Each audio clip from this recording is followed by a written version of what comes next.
Hello, students. I hope and pray that all of you remain safe and healthy. As the rain freshens the earth, it is time to freshen up our knowledge with some amazing chronicles of history.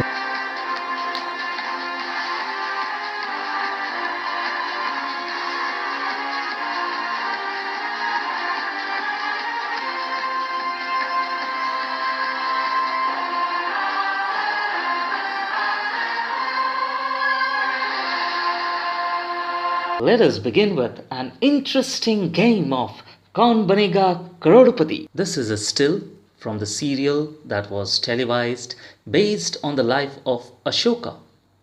So the question is, to which dynasty did Ashoka belong? Option A, Gupta, B, Maurya, C, Shunga, D, Chahamana.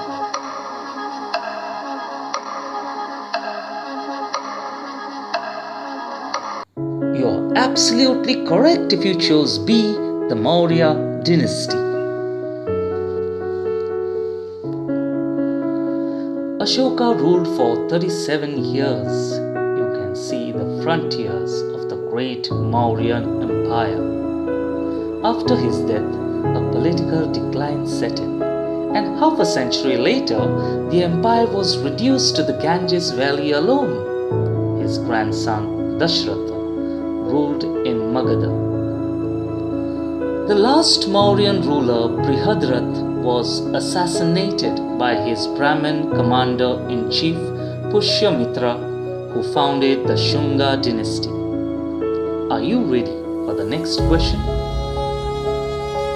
Who was the last powerful Mughal emperor? Option A, Bahadur Shah Zafar, B, Akbar, C, Aurangzeb, D, Shah Alam II. Option C is the correct answer. Aurangzeb was the last ruler of the Mughal dynasty. He established control over a large part of the territory that is now known as India. After his death in 1707, many Mughal governors established regional kingdoms. So at the beginning, Indian kings ruled large parts of the territory. Later, the Mughals gained significance as they ruled large parts of India for 330 years.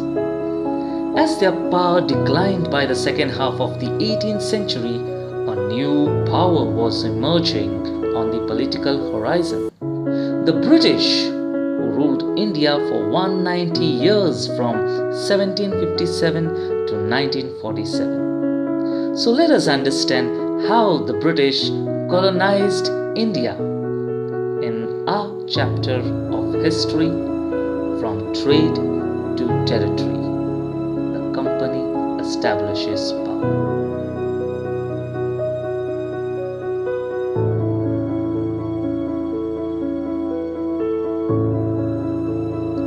The Portuguese had discovered a new sea route to India in 1498. Vasco da Gama sailed the Atlantic Ocean down to the Cape of Good Hope, from where he entered the Indian Ocean to reach Calicut and obtained trade concessions from the Zamorin, the monarch of Calicut. The British companies too wanted to establish trading ties with India, where they could buy goods like silk, Indian cotton, spices at cheap prices and could sell them at higher prices in Europe as there was great demand for these goods.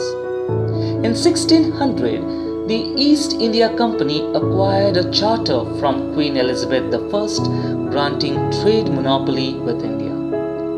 That means only the British East India Company could carry out trade with India. No other company could. But that royal charter or the order of the Queen could not stop other European countries from entering Indian market for trade. Before the British could arrive in India, the Portuguese had established their base in Goa, and by the early 17th century, the Dutch East India Company and the French East India Company had arrived in India. The problem was every company wanted the same things: pepper, cloves, cardamom, cinnamon, and the fine qualities of cotton and silk.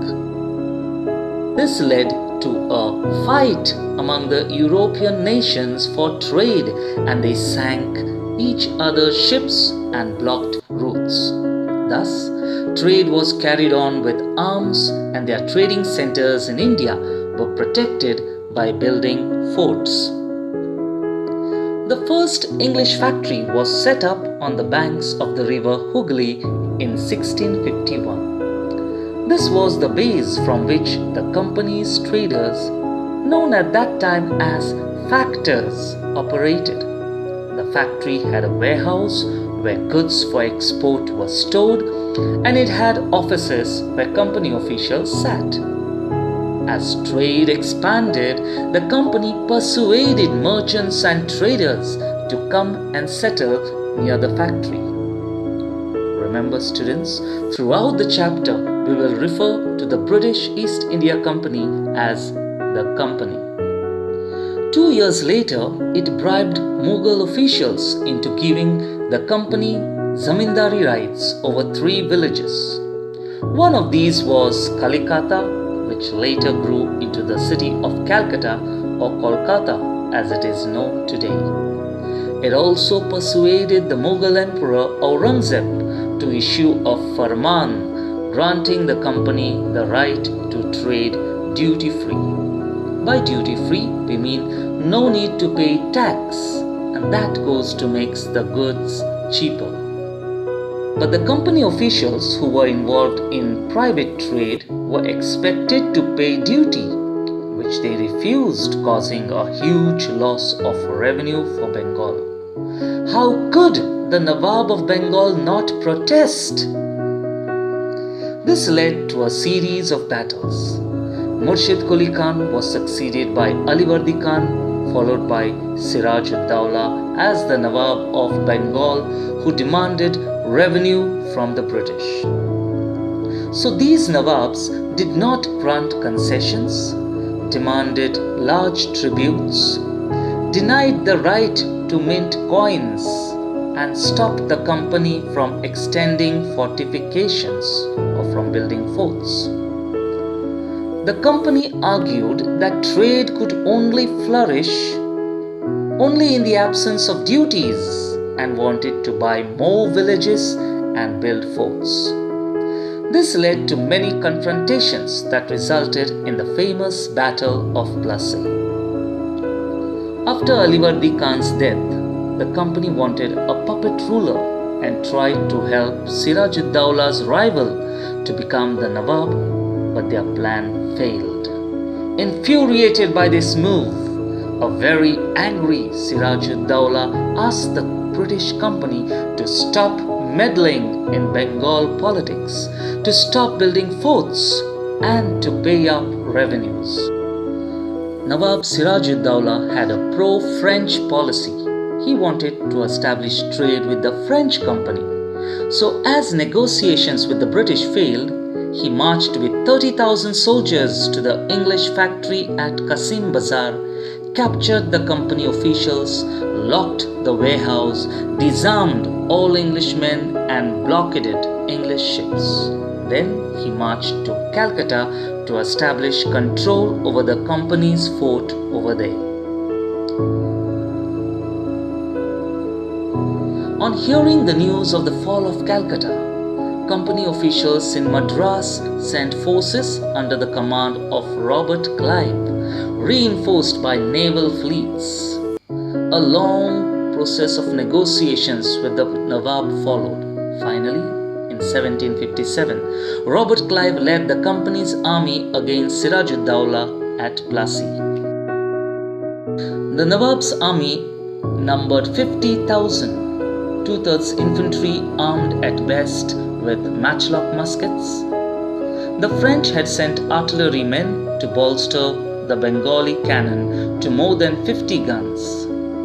Facing this host, Clive arranged his force of 3,000 composed of European and Sepoy troops and a much smaller force of artillery. 50,000 against 3,000. Yet, the Nawab was defeated. One of the main reasons for the defeat of the Nawab was that the forces led by Mir Jafar, one of Siraj-ud-Dawla's commanders, never fought the battle. Clive had managed to secure his support by promising to make him Nawab after crushing Siraj-ud-Dawla. The Battle of Plassey became famous because it was the first major victory the company won in India.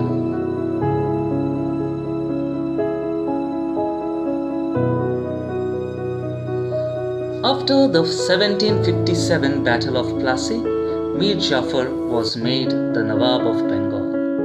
The company did not start ruling India at this point of time because they were focused on expansion of trade. This in fact was their main objective. However, Mir Jafar realized how important sovereignty was after taking charge of Bengal and found the Bengal treasury unexpectedly small. When the British found it difficult to control the new Nawab, they deposed him, that is, removed him from the throne, and Mir Qasim was made the Nawab of Bengal. When he too resisted British interference, he was removed and Mir Jafar was once again made the Nawab of Bengal. It was more like a game of musical chair. Mir Qasim moved his capital to distant Munger, where he could not be so easily overseen, asserted his authority in the districts and raised a disciplined force under an Armenian officer. When he tried to increase taxes on British trade, they revolted, and this culminated in the Battle of Buxar in 1764, in which Mir Qasim was defeated. That conflict, rather than Plassey, was the decisive battle that gave Bengal to the British. After this battle, the Nawab of Bengal had to pay rupees 5 lakhs every month to the British. However, the British wanted more and more money to finance its trade and the battles for trade. In 1765, when Mir Jafar died, Robert Clive declared, "We must become Nawabs ourselves." In 1765, the Mughal emperor was forced to appoint the company as the Diwan of the provinces of Bengal. By getting Diwani, they got the right to collect taxes, revenue. The Diwani allowed the company to use the vast resources of Bengal. From the early 18th century, its trade with India had expanded, but it had to buy most of the goods in India with gold and silver imported from Britain. This was because at this time Britain had no goods to sell in India. The outflow of gold from Britain slowed after the Battle of Plassey and entirely stopped after the assumption of Diwani. Now, revenues from India could finance company expenses. These revenues could be used to purchase cotton and silk textiles in India, maintain company troops, and meet the cost of building forts. The anglicized word for Nawabs was Nabobs. The company officials now lived like the royals, with the actual Nawabs giving them lands and loads of money as personal gifts. Amassing a great amount of wealth in India, they returned to England to live flashy lives and were called Nabobs. Thus, India was a gold mine for them and they made a fortune. With these Nabobs, we complete the first subtopic of the lesson, and here are a few questions for a quick review. Who discovered the new sea route to India in the 15th century? Vasco da Gama, Yes, it was. Who granted duty-free allowance to the British East India Company for trade? Aurangzeb, yes. In which year was the famous Battle of Plassey fought? 1757. Who was defeated in the Battle of Buxar? Mir Qasim. Who betrayed Siraj-ud-Dawla in the Battle of Plassey? Mir Jafar. And where did the English set up their factory? On the banks of river Hooghly.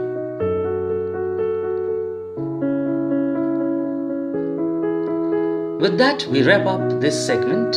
Thank you for watching, and if you have enjoyed learning, do not forget to hit the like button.